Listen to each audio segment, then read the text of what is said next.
Hi everybody, it's me Willow and welcome back to my YouTube channel. Today I'm going to have a video breaking down my awards predictions for my acting categories. I'm really excited because I just did a whole video on some of the major categories like Best Picture, Best Director, the Screenplay categories, Best International Feature, and Best Animated Feature. So I'll have that link down below in case you guys missed it.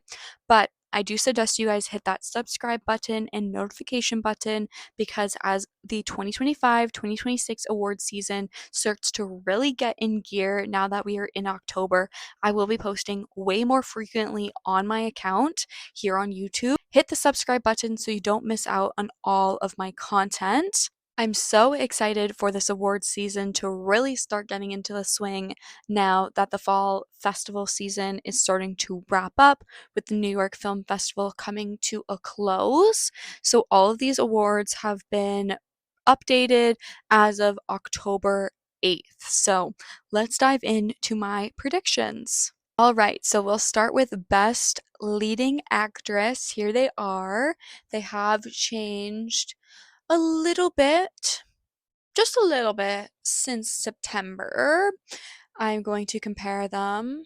It's actually stayed pretty similar. We've just moved some people around, if I'm being honest. Moving up from fourth place to first place is Jessie Buckley for Hamnet. After seeing that at TIFF, it's a shoo-in.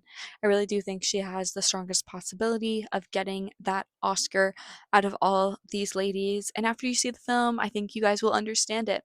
I'm going to keep that short and sweet. I really do think Jessie has it in the bag. She's just so raw in Hamnet, and she owns that film. It's her film, and she's going to be taking that Oscar home. So, Jessie from fourth place to first place now in my awards predictions. In second place, I still have Renata Reinsve. She was still there in September, and I've kept her for October. Similar, I feel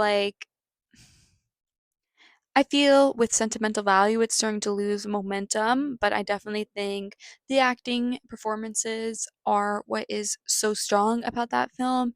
So I'm going to keep Renata. I feel like from The Worst Person in the World, that was definitely a stronger part for her compared to Nora in Sentimental Value, but I do think she will be recognized by the international body, and I do think the Hollywood crowd in the Western audience is going to respect her performance as well. In third place, now that The Testament of Anne has been picked up by Searchlight Pictures, I have the beautiful Amanda Seyfried, and I did have her in third place in September because I was believing in the film, but now that it has distribution and the fact that Searchlight doesn't have any other lead females to be pushing for this category, here comes the Amanda Seyfried Oscar campaign for sure. She's been in the industry for such a long time. She's worked on other musicals in the past, including Les Miserables, which was an Oscar contender. So I do have really strong feelings about Amanda getting nominations and maybe some wins. Like, I do think her performance is really raw and beautiful, similarly to Jessie Buckley in Hamnet. So I'm very, very excited for this category. In fourth place, I've added Emma Stone to my category. I had her outside for September, and now I've moved her in because she's been getting lots of praise from the film, though I think people do prefer Jesse Plemons in the film over Emma, but people are very impressed by Emma, of course. People just love her. She's a Hollywood darling. She has 2 Oscars. I feel like she's at that point in her career where she can just get nominations. So I have her in there. And then at fifth place, same as September, Cynthia Erivo, just because I'm not sure what's happening with Wicked. If it's better than the first one, I think Cynthia has a really strong chance with the narrative and with her acting, singing abilities to get nominations and possible wins for precursors to the Oscars. So I still have her in there, but I do think there are strong possible replacements like Rose Byrne in If I Had Legs I'd Kick You and Chase Infinity in One Battle After Another. With Chase, I kind of have her outside just because I'm not sure if she's going lead or supporting. I have her in supporting actress right now in the top 5 just because I'm not sure. I feel like they're probably going to push her for supporting actress, but that could hurt Tiana Taylor's chances, or maybe it won't hurt her chances. So I'm have her tentatively just outside of the 5 because I don't know if she's strong enough to get in the top 5 for leading actress if that's where they put her. But I do think it's a really strong role from One Battle After Another, so have her in there. From first place to eighth place, Julia Roberts has dropped from After the Hunt. It's been seen by a Western audience. People are just not liking it. I've yet to see it. I'm going to see it later this month, but yeah, I've moved her out. I really don't think people are raving about her in the way that they should have been raving about her if she wanted this Oscar. So I have her out, but I know people do love her, so I still have her, within the top 10. People have really been talking about Sydney Sweeney for Christie. I watched Christie at TIFF and I was pleasantly surprised by the film. I do think Sydney stands out with her acting, but I don't know if this is a strong enough performance for her to get, this Oscar nomination. Maybe at one of the smaller precursors, maybe Golden Globes, just because there are 2 acting categories with 6 spots for both categories. So 12 spots, I feel like she could definitely possibly take one of those. But Oscars, I feel like she needs to continue working on her career, taking more serious roles like this, and then maybe we'll see her in the future. Jodie Foster for My Private Life. People have been talking about her since I think it came out at Cannes, and people have been really loving the film. And I feel pretty confident about Jodie. People really do like her. She got nominated for Naiad of all flippin' films. So if somebody can get in there, it's Jodie Foster speaking French.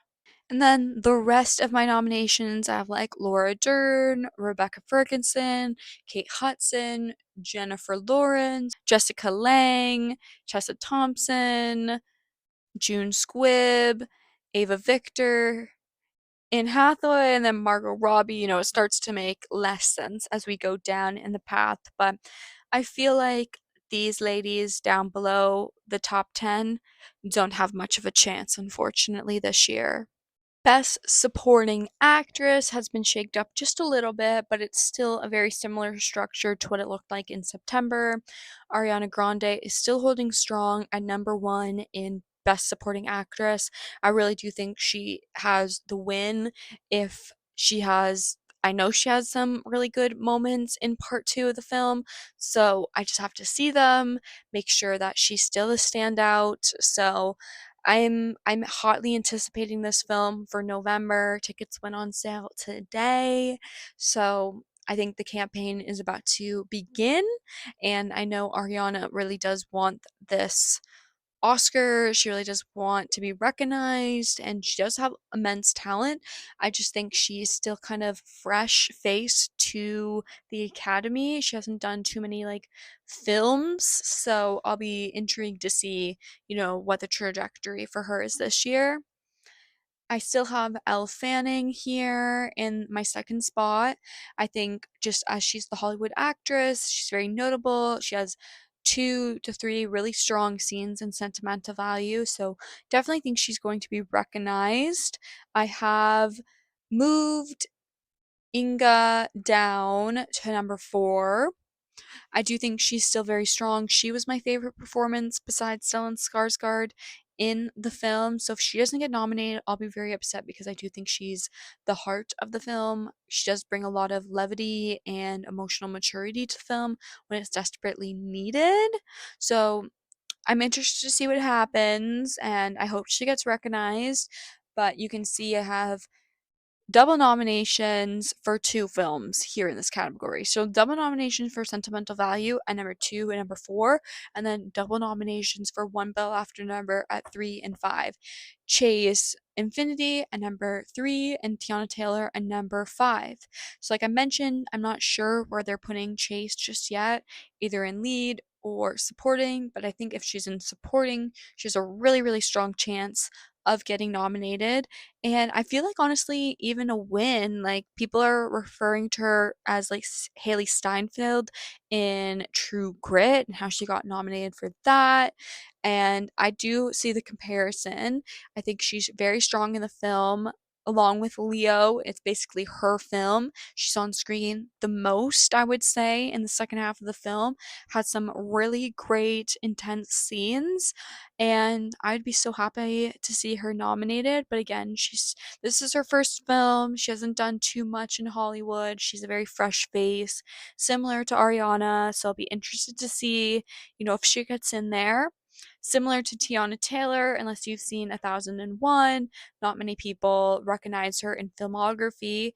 I feel like I probably know her best from the Kanye West Fame video. She has been around in Hollywood for quite a long time, and I just feel like for a wider audience, she is just not super recognized, but she gives a very poignant performance, and her soul kind of is, lingering throughout the film. So without her character, the film just doesn't really work. So I definitely think she deserves nominations, and I think we'll see her at a lot of precursors as well. Outside of my top 5, I feel pretty strong about some of these nominations as well. I have Emily Watson at number 6. At number 7, I have Amy Magdalene. I have Gwyneth Paltrow at number 8, and o- Odessa Zion at number 9, because I'm not too sure about these two. And then I have Thomasin McKenzie at number 10. So I feel really good about my top 10, and I feel like these ladies underneath 5 could be interchangeable. And I know a lot of people are predicting Amy. I'm not too hot on her just yet because she's not been campaigning.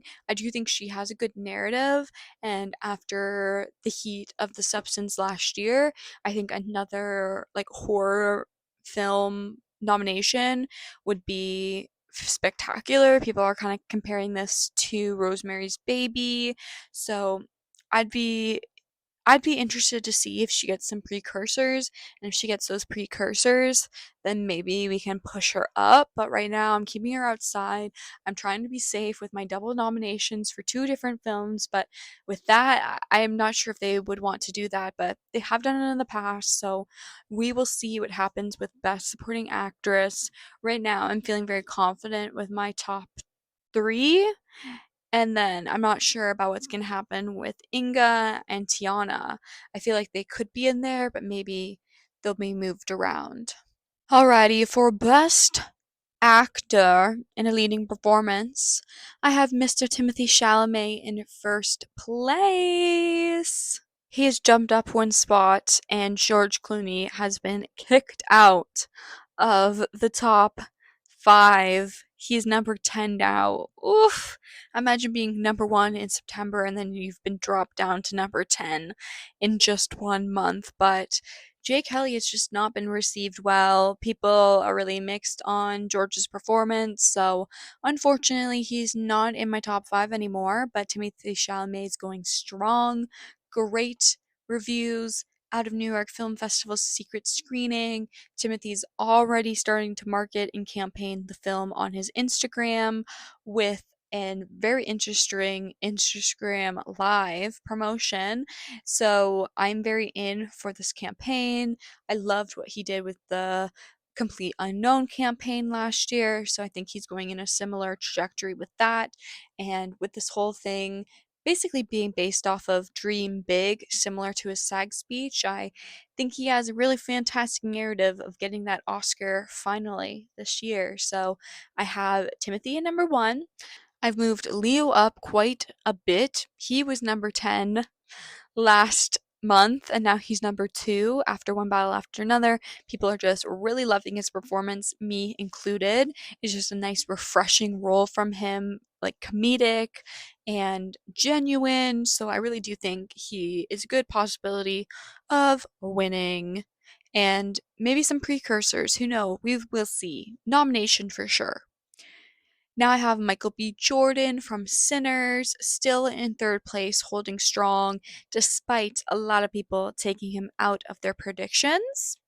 I know One Battle After Another is now gaining a lot of momentum, but let's not forget about Sinners and the incredible masterpiece of that. It's still my personal favorite film of the year. I do want to watch One Battle After Another and Sinners once more so I can really reflect and see if One Battle After Another takes over Sinners, but I still love that film. I think it's really strong. We have Michael B. Jordan with a really long career as well, also the muse of Ryan Coogler, so great narrative. And I think this is a really more matured role for him. He's playing a duo role as well, twins. So I don't think we should be counting him out. I have Jeremy Allen White still holding strong at number 4 for Springsteen, Deliver Me From Nowhere. Again, I feel like this is a film that is starting to lose. It hasn't really come out yet, I guess wide, so I shouldn't be knocking it just yet. Maybe it's going to make a lot of money. Maybe people in the wider audience are going to be really impressed by this film, but after premiering at New York Film Festival, I've just not hearing much from it. Like, I just feel like people aren't talking about it. So I have him at number 4 because I do still feel strong about him, but I think he could be possibly interchangeable with some of the like the outsiders. Number 5, I still have Jesse Plemons holding strong from September. Just been hearing more positive feedback from his performance, how he's the standout. So, gonna have him in there. I think he has a strong possibility of getting nominated in a lot of precursors. So, I have him in here. People have been really raving about him for the last couple years and the work that he's done with Yorgos. So, gotta put him in there. I have Paul Mescal at number 6 for Best Leading Actor, if that's where they decide to put him. Again, I think I could possibly move Paul Mescal in there, replace him with either Jeremy or Jesse, depending. I think Paul is really, really strong in his film, so that's why I have him on 6, just because I don't know, like, I'm just feeling kind of hesitant about some of these performances because I haven't seen them yet, like Begonia and Deliver Me From Nowhere. So that's why I'm holding space for them until I've seen the films, and then I can kind of really reevaluate and maybe move Paul up. I have Wagger Mora just outside. I have Dwayne The Rock Johnson just outside. Lee Young Hung just outside as well. And George Clooney. And then we have like Ethan Hawke for Blue Moon, Daniel Day-Lewis for Anemone. These films have been gaining a little bit of buzz, but not enough momentum to push them into the top 10, top 5. So that's how I'm feeling right now. I think these bottom categories, I'm not feeling super strong about the men lower in here. So, yeah, I think I'm feeling pretty good. The only person I may change out in the future is going to be Paul Mescal and Wagger Mora. I feel like they could definitely be interchangeable with Jeremy Allen White and Jesse Plemons. So we will see how the award season starts shaping up. And once Deliver Me From Nowhere and Begonia come out, I can kind of reevaluate my thoughts on their performances and then put in the ones that I have seen. For Best Supporting Actor since September, we have done some shakeups. I've now moved Sean Penn into first place. And let's roll the tape back of what I said of how I don't think I should have put Sean Penn in my top 5 predictions. If I'm being honest, I feel like I will probably move Sean Penn out. I think I kind of forgot to get rid of him. I think I don't know. He's very well with the Academy again. I think I'm probably gonna move him out. I don't know why he's number 2, if I'm being honest, for One Battle After Another. I'm gonna shoot Adam Sandler up there. I think I'm happy that I kept him in my top 5 predictions, and now instead of being in 2nd place, he's now in 1st place. I still think Stellan Skarsgård has a really strong chance in narrative to push Sean out of the water, but Sean gives a stellar performance in One Battle After Another. He really does give a whole character, really goes out there. It's very visual, and that's what Academy voters like to see. Very transformative. We've not seen Sean Penn like this in maybe 10, 15 years.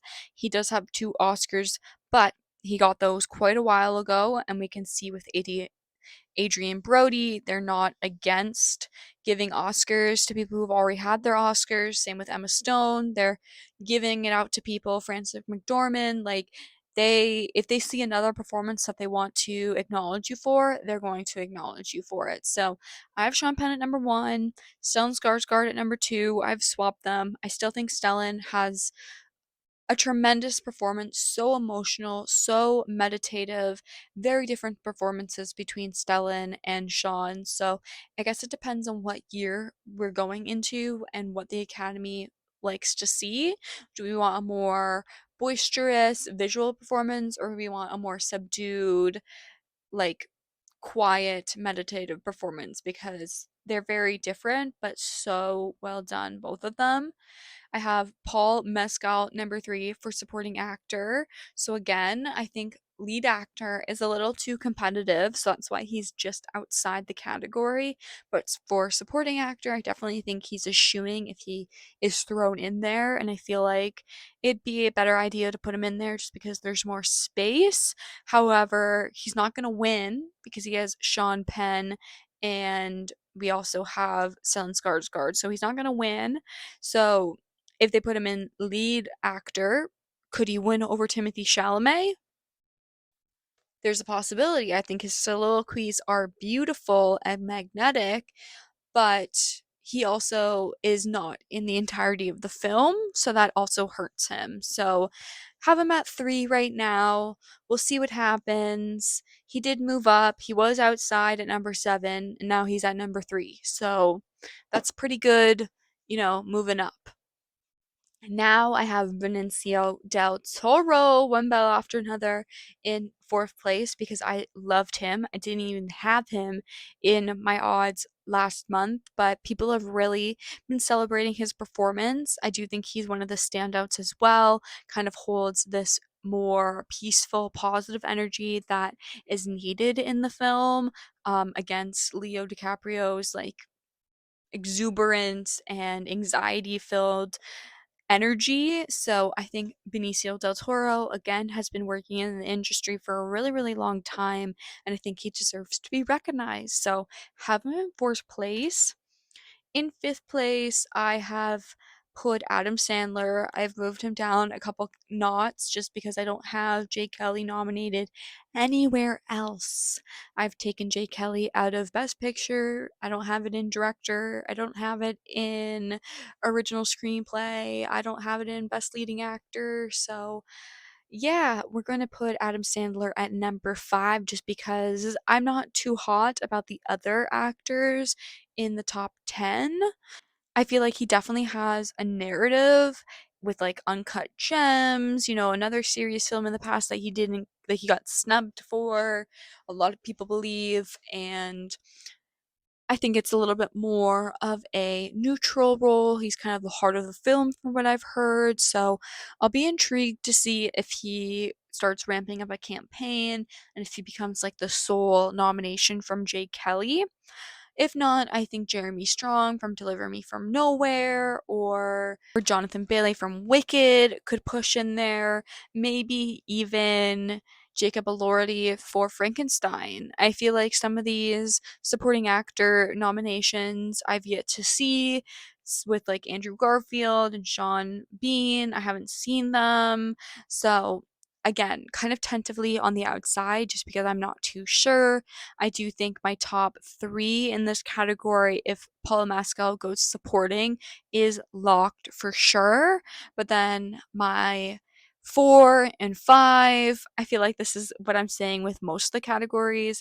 They could be shaked up. We could replace them with somebody else in the lower tiers of my rankings, but this is what I'm feeling right now. I think Sean's going to take that acting prize home. I do think Stellan Skarsgård could possibly take some precursors home at other award ceremonies. So I don't think it's just going to be a sweep for Sean. I think it's going to be a battle between Sean and Stellan. I also think Paul has a really strong role as well. So if he's in there, it's going to be a battle, man. It's going to be a battle.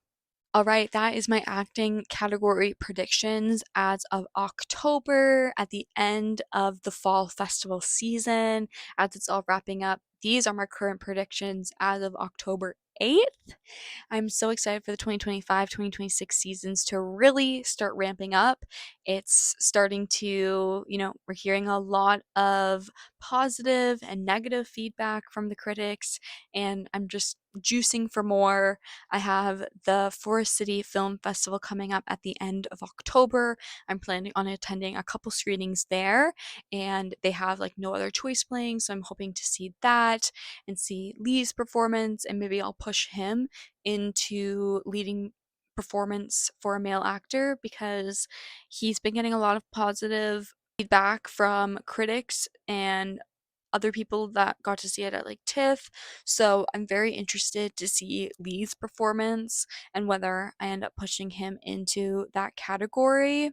I also need to see Deliver Me from Nowhere and Jay Kelly, a lot of these other big films I have to catch up on when they come out. So things can change, as the time goes on. So I'm not super locked into these predictions, but I am feeling, pretty good about them right now. And I'm just intrigued to see how my predictions change over time. And I think that's what's the fun about doing this. I really do like seeing, what I thought about at the beginning of the year towards the fall, more like wintry seasons, and then right up to March time with our final Oscar winnings. So let me know what you guys think down below. I'd love to hear your acting predictions. What do you think for best supporting and best lead actors and actresses? I'd love to have a conversation down below if you guys are thinking differently than me, if you're leaning one way. So let me know. Let's have that conversation, and like this video if you guys enjoyed it, and hit the subscribe button and post notification videos so you don't miss out on any awards prediction videos, as I'm trying to post them maybe like once a month.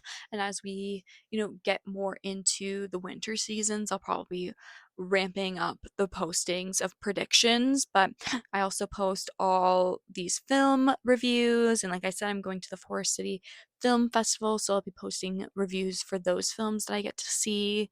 So give me some interactions because it really does help push me out into the algorithm and come across other like-minded folks. So help me build my community, and make sure you hit that subscribe button and you won't miss out on any future videos from me. So thank you so much for the support, and I'm so excited for the awards season to really kick off, and I'm excited for you guys to follow my journey. So thank you so much for watching, and I'll see you in my next video. Bye.